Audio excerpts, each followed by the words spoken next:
secondo cento, terzo dolore, spavento, puzza di sudore dal bocca a porta, ore rimane morto.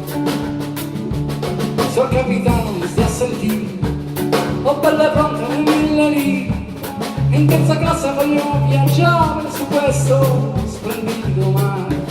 Ci sta mia figlia che ha 15 anni e da Parigi ha comprato un cappello. Se ci invitasse al suo tavolo a cena stasera, come sarebbe bello.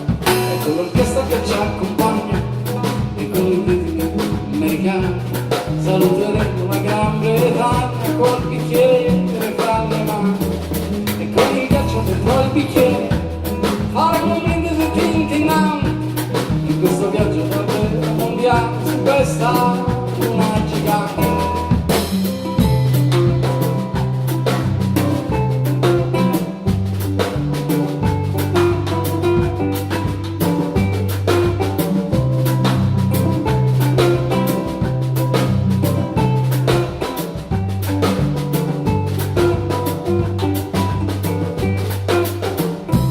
Ma chi l'ha detto che in terza classe si viaggia ma questa cuccetta sembra un letto di piazza e ci si sta meglio che in ospedale.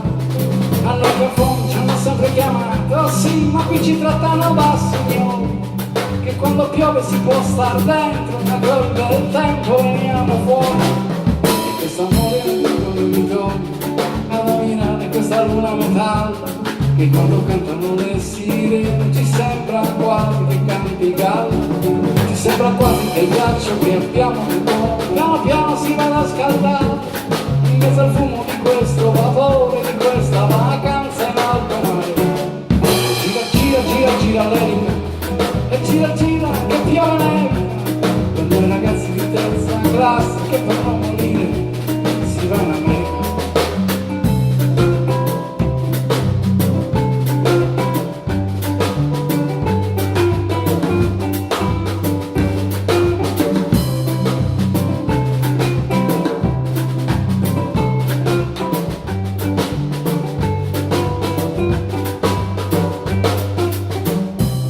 Il marconista nella sua torre, le lunghe dita celestine all'aria, riceveva messaggi d'auguri per questa crociera straordinaria.